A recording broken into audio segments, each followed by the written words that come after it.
मैं डॉक्टर साजिद मकबूल आज आपको जो आजकल वबा फैली हुई है उसके बारे में कुछ इत्तला देना चाहता हूँ, ख़ास तौर पे बच्चों के हवाले से। तो ये कोविड-19 जो है ये एक वायरस है। वायरस एक जरसूमा होता है, जरासीम की किस्म होती है। आपको मालूम होगा एक किस्म के जरासीम हैं जिनको बैक्टीरिया कहते हैं और एक है जिसको वायरस कहते हैं। और ये एक वायरस है और काफ़ी ख़तरनाक वायरस है। अच्छा, मज़े की बात यह है कि ये वायरस वैसे तो ज़िंदा नहीं होता, मगर जब जिस्म में दाखिल होता है तो ये ज़िंदगी पकड़ता है और बीमारी कर लेता है। अगर ये आपको लगे तो शुरू से लेके जब तक आपके जिस्म में दाखिल हो और जब तक वो अलामात ज़ाहिर हों 3-4 दिन से 15 दिन तक लग सकते हैं। इसको हम इंक्यूबेशन पीरियड कहते हैं। और इसके बाद बच्चा जो है वो बीमार हो सकता है।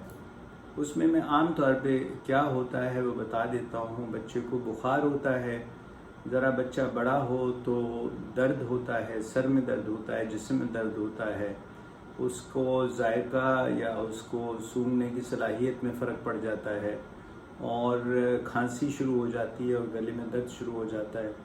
आम तौर पे नाक ज़्यादा बहता नहीं है और छींकें नहीं होती हैं, मगर छोटे बच्चों में कभी कभार पेट भी ख़राब हो सकता है, यानी पाखाने पतले हो जाते हैं, पेट में दर्द भी हो सकती है और उल्टी भी हो सकती है। ये आम तौर पे 7 से 10 साल की उम्र में ज़्यादा होता है और किसी से लगता है। सबसे पहले तो ये है कि इसमें जब भी आप शक करें तो मालूम ये करें कि घर में कोई और है जिसको ये हुआ है या हुआ था 8-10 दिन 15 दिन पहले, तो फिर उसकी ज़्यादा फ़िक्र करनी है।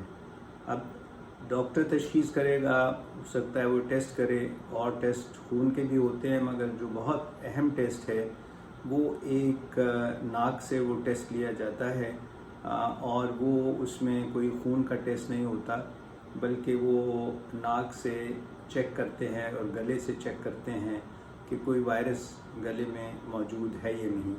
और ये टेस्ट आम तौर पे हर शहर में मौजूद है और आसानी से हो जाता है। जब बच्चे को बीमारी हो जाए तो आप फ़िक्र मत करें। अगर आपके डॉक्टर कहें कि उसको हो भी गया है तो घर पे आप उसको रख सकते हैं और उसको बुखार की दवाई दे सकते हैं, खांसी की दवाई दे सकते हैं और मुनासिब ग़िज़ा देते रहें और बहुत ज़्यादा फ़िक्र न करें।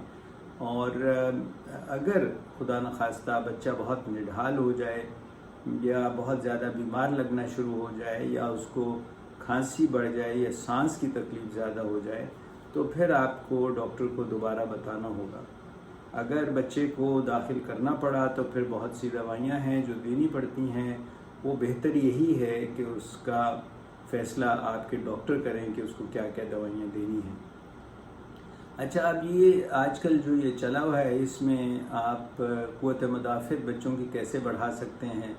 एक तो ये है कि उनकी ग़िज़ा आप मुनासिब रखें, जो आम तौर पे वो खाते हैं और पीते हैं वो जारी रहे। दूध भी है, गोश्त भी है, सब्ज़ी भी है, फल भी है, रोटी है, चावल हैं, ये दाल है, सब कुछ खा सकते हैं। इसमें कोई ऐसी परहेज़ नहीं है, बल्कि खाते रहना चाहिए। दूसरा, जो नॉर्मल आजकल खेलना कूदना है वो जारी रखना चाहिए। बहुत ज़्यादा अपने आप को थकाना तो नहीं है, मगर बिल्कुल लिटा ही नहीं देना और बिठा ही नहीं देना इन छुट्टियों में, क्योंकि ये वबा फैली हुई है। और ये भी याद रखें कि इस वबा के दौरान बच्चे को जो दूसरे हिफाजती टीके हैं वो ज़रूर लगवा लें, क्योंकि वो बहुत सी मूज़ी बीमारियां हैं जिनके ख़िलाफ़ ये टीके मौजूद हैं। और सिर्फ इस वजह से कि वबा फैली हुई है आप दूसरे टीकों को ना भूल जाएं, वो साथ साथ लगवाते रहें।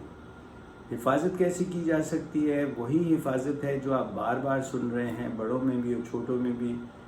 हाथ धोते रहना है, ख़ास तौर पे खाना खाने से पहले और बाथरूम से आने के बाद।